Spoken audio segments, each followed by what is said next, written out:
And sinus attack అయిన వాళ్ళు తీసుకోవాల్సిన జాగ్రత్తలు ఒక పక్కన పెడితే, సో వాళ్ళు మెడిసిన్స్ యూజ్ చేస్తూ ఉంటారు. ఇన్ని మంత్స్‌కి ఒకసారి అని చెప్పేసి కోర్స్ మెయింటైన్ చేస్తూ ఉంటారు కదా! అసలు ట్రీట్మెంట్ ఎలా ఉంటుంది సార్? మెడిసిన్స్‌తోనే నయం చేసుకోవచ్చా? లేకపోతే ఆపరేషన్ దాకా వెళ్ళాలా? అని చాలా మందికి డౌట్ ఉంది. ఇప్పుడు ఈ డౌట్ ఎట్లా ఒక్కొక్క పేషెంట్‌కి ఒక్కోలా ట్రీట్మెంట్ ఉంటుందండి. ఓకే.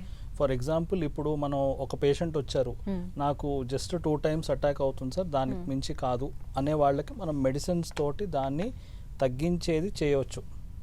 సార్ నాకు 3 ఏళ్ల ముందు నాకు సంవత్సరానికి 1-2 సార్లు వచ్చేది సార్.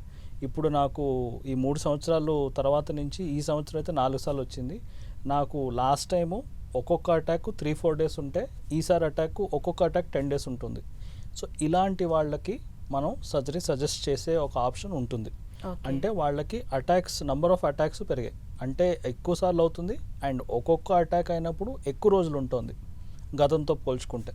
ఇట్లాంటి వాళ్ళకి మనం సిటీ స్కాన్ చేసుకొని సివియారిటీ ఎంత ఉందో అసెస్ చేసుకొని సర్జరీ సజెస్ట్ చేయడం జరుగుతుంది. అండ్ సర్జరీ అనేది ప్రాసెస్ ఎలా ఉంటుంది? సర్జరీ అనగానే భయపడుతూ ఉంటారు, కాస్ట్ ఎక్కువ ఉంటుంది అంటారు. సర్జరీ చేసే టైంలో కావచ్చు, చేసిన తర్వాత కావచ్చు, తీసుకోవాల్సిన జాగ్రత్తలు. సర్జరీ అనేది మన దగ్గర అయితే చాలా రొటీన్గా అయ్యే సర్జరీ, అంటే ఎండోస్కోపిక్గా అవుతుంది. దీంట్లో మనకి సర్జరీ అంటే యూజువల్గా ముక్కు కోస్తారు, బయట నుంచి చేస్తారు, కుట్లు ఉంటాయి, ఇట్లాంటి భయాలు చాలా మంది. సర్జరీ అంటేనే ఆ భయం ఉంటుంది. సో ఎండోస్కోపిక్గా జరిగే సర్జరీకి మనకి భయపడాల్సింది ఏం లేదు, ఎందుకంటే దాంట్లో కట్టింగ్ అనేది ఏం ఉండదు. నంబర్ 1. నంబర్ 2, మనం తీసుకోవాల్సిన జాగ్రత్త ఏముంటుంది అంటే, మనకి నోస్ లోపల పట్టీ అనేది పెడతాము సర్జరీ అయిన తర్వాత. ఆ పట్టీ తీసిన తర్వాత ఒక 2-3 సెషన్స్ క్లీనింగ్ అనేది రావాలి. సో ఈ జాగ్రత్తలు తీసుకుంటే మన సైనస్ సర్జరీ మనం వాడుతున్న టెక్నాలజీలో మనం చేసుకుంటున్న ఈ కేర్ వల్ల మనకి ప్రాబ్లం నుంచి బయటపడే అవకాశం ఎక్కువ అయిపోతుంది. అండ్ ఈ ఒక్కసారి సర్జరీ చేసుకున్న తర్వాత కంప్లీట్గా లైఫ్లో నుంచి ఆ ప్రాబ్లమ్ రిమూవ్ చేయొచ్చు అంటారా? ఎస్, మనం కొన్ని పద్ధతిలో కొన్ని టెక్నిక్లో అది డెఫినెట్గా చేసే ఒక ఆపర్చునిటీ ఉంది. ఆ అవకాశం మనం ఎప్పుడు తీసుకోవాలంటే, మనం ఏ సర్జరీ ఎవరికి ఎటువంటి టెక్నిక్తో చేస్తాము అనేది ఇంపార్టెంట్ అవుతుంది.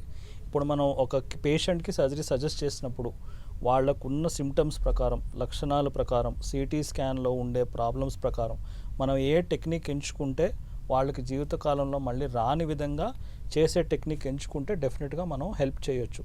దాంట్లో కొన్ని టెక్నిక్స్ వచ్చేసి navigation and balloon sinuplasty. And sir మీరు చెప్పారు వాళ్ళకి వచ్చే అటాక్స్ని బట్టి మనం సిటీ స్కాన్కి వెళ్తాం, ఆపరేషన్ దాకా వెళ్తామని చెప్తున్నారు. రెగ్యులర్గా ఏ పేషెంట్కైనా సరే ఒక 1 మంత్ తీసుకుంటే ఆ 1 మంత్లో ఎన్ని టైమ్స్ అనేవి కామన్గా అటాక్స్ ఉంటాయి, ఓవర్ అటాక్స్ అనేవి ఎన్నిగా కౌంట్ చేసుకోవచ్చు? ఓవర్గా వచ్చే అటాక్స్ ఎట్లా అంటే, ఇప్పుడు మనకి only per year 1 or 2 attacks అంటే పర్వాలేదు. ఇప్పుడు నాకు కూడా 1-2 అటాక్స్ అవ్వచ్చు, కానీ నాకు 4 అటాక్స్ 5 అటాక్స్ అవుతున్నాయి per month, per year. And అంటే నాకు ప్రతి 2 నెలలకు 3 నెలలకు ఒకసారి అటాక్ అవుతుంది.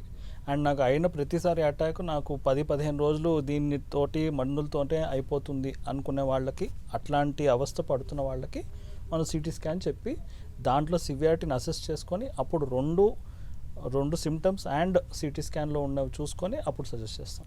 అండ్ సార్ కొంతమంది ఉంటారు మెడిసిన్ తీసుకుంటూ ఉంటారు కదా, ఇంత కోర్స్ అని చెప్పేసి, సో వాళ్ళు వితౌట్ డాక్టర్ కన్సల్టేషన్ ఒకసారి తీసుకున్న మెడిసిన్ రెగ్యులర్గా యూజ్ చేస్తూ ఉంటారు, ఇయర్ మొత్తం యూజ్ చేస్తూ ఉంటారు. వాళ్ళకి సివియారిటీ పెరిగిందా తగ్గిందా అని తెలుసుకోకుండా యూజ్ చేస్తూ ఉంటారు. అలా చేయొచ్చు అంటారా? లేదు, అస్సలు చేయకూడదండి. అది యాక్చువల్లీ మనకి ఒక మెడిసిన్ అనేది కొంతకాలానికి బాడీ రెస్పాన్స్ ఇవ్వకుండా జరిగింది కూడా చూసాము. సో మనం ఒకసారి సైనసైటిస్ మెడిసిన్స్ ఎవరికైనా 1-2 అటాక్స్ అవుతున్న వాళ్ళకి ఇస్తామో వాళ్ళకి మళ్ళీ రివ్యూ అనేది చెప్తాము. రివ్యూలో మనం చూసేది ఏంటి అంటే, వాళ్ళ ప్రకారం వాళ్ళ అటాక్స్ ఎంతవరకు బెటర్ అయింది. నంబర్ 1, ముక్కు లోపల మనం చెక్ చేసినప్పుడు మనకు ఆ మార్పులు అనేది యాజ్ అ డాక్టర్, చెవు ముక్కు గొంతు డాక్టర్కి ఆ మార్పులు తెలిసిపోతాయి.